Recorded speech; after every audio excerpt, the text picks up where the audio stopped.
Welcome friends, রাজ্যের সরকারি কর্মী, শিক্ষকরা এবং অন্যান্য সরকারি কর্মীরাও দেখে রাখুন। অত্যন্ত গুরুত্বপূর্ণ আপডেট রয়েছে, অবশ্যই শেয়ার করবেন, চ্যানেল তুলে সাবস্ক্রাইব করবেন। দেখুন এখানে কি বলা হচ্ছে, অজুহাতে ছাড় নয়, ভোটের ডিউটি থেকে বার্তা শিওর। এবারে দেখুন যে কোন ক্ষেত্রে ছাড় দেবে নির্বাচন কমিশন, কিন্তু দেখা যাচ্ছে যে এবারে খুব কড়াকড়ি। সাধারণত কয়েকটি ক্ষেত্রে ছাড় দেওয়া হতো, সেইগুলোও কিন্তু বন্ধ করেছে নির্বাচন কমিশন। দেখুন এখানে কি বলা হচ্ছে, রাজ্যের মুখ্য নির্বাচন আধিকারিকের দপ্তরের সূত্রের খবর, এবছর বাংলার বিধানসভা নির্বাচনে উপযুক্ত স্থায়ী সরকারি কর্মচারীর সংখ্যা এতটাই অভাব যে অত্যন্ত গুরুতর অসুস্থতা বা অতি জরুরি কারণ ছাড়া কাউকে রিলিজ করা যাবে না। অর্থাৎ এবার 2 বছরের সন্তানকে দেখভাল অতি জরুরি কারণ হিসাবে দেখা হচ্ছে না, সেটা স্পষ্ট। এবারের ভোটে বেশি সংখ্যক সরকারি কর্মচারী লাগবে এবং এত কর্মী যোগান নিয়ে কমিশন যথেষ্ট চিন্তায়। সেই খবর এক সপ্তাহ আগেই প্রথম তুলে ধরেছিল। এই সময় শনিবার নির্বাচন কমিশনের নতুন যে নির্দেশিকা এসেছে তাতে বলা হয়েছে, লোকভাবে থাকলেও বুথ লেভেলের অফিসার হিসাবে যে শিক্ষক বা সরকারি কর্মীরা ডিউটি করেছিলেন তাদের ভোটের ডিউটি দেওয়া যাবে না। তাতে ভোটের ডিউটি দেওয়ার মতন সরকারি কর্মী খুঁজতে হিমশিম খেতে হচ্ছে প্রশাসনকে। কমিশন সূত্রের খবর, এবারের ভোটে সব মিলিয়ে 4 লক্ষের বেশি ভোটকর্মী প্রয়োজন। ইতিমধ্যেই বিএলও হিসাবে 1 লক্ষের মতন সরকারি কর্মচারী ও শিক্ষককে নামানো হয়েছিল। ফলে এই 1 লক্ষ কর্মীকে বাদ দিয়ে ভোটকর্মীর তালিকা তৈরি করতে হবে। সূত্রের দাবি, এখন রাজ্য সরকারি কর্মচারীর মোট সংখ্যা 3 লক্ষের মতন।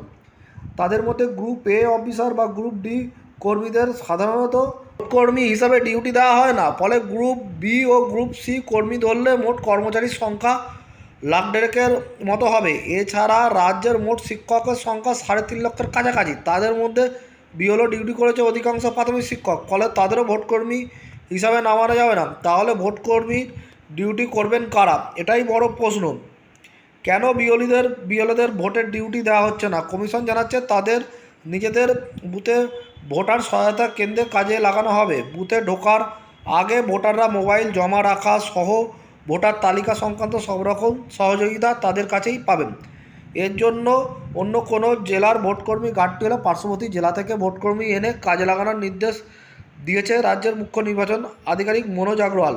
10 দফা নির্দেশিকায় বলা হয়েছে, কেন্দ্র বা রাজ্য সরকারের দপ্তরে চুক্তিভিত্তিক কর্মরত কোনো কর্মীকে ভোটের কাজে নিয়োগ করা যাবে না। প্রিসাইডিং অফিসার থেকে পোলিং অফিসার নিয়োগের আগে তারা যে কেন্দ্রে বা রাজ্যে সরকারি দপ্তর বা রাষ্ট্রায়ত্ত সংস্থায় কর্মরত তার পে স্কেল সংগ্রহ করে বিশ্লেষণ করে দেখতে হবে। সিনিয়রিটি, বেতন স্কেল এবং পদমর্যাদা অনুযায়ী প্রিসাইডিং অফিসার এবং পোলিং অফিসার নিয়োগ করতে হবে। তবে রাজ্য বিধানসভা ভোটে জেলা স্তরের মাইক্রো অবজারভার নিয়োগের প্রয়োজন নেই।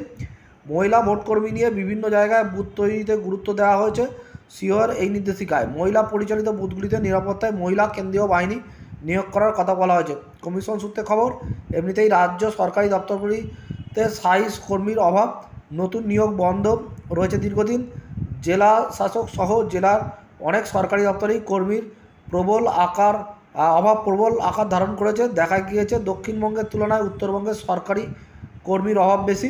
এই অবস্থায় সিও জেলাগুলিকে নির্দেশ দিয়েছে, আপনারা আগে কেন্দ্র ও রাজ্য সরকার ও রাষ্ট্রায়ত্ত সংস্থার স্থায়ী কর্মীদের তালিকা তৈরি করুন। তাতে সংশ্লিষ্ট কর্মীরা স্পেশাল উল্লেখ রাখবেন।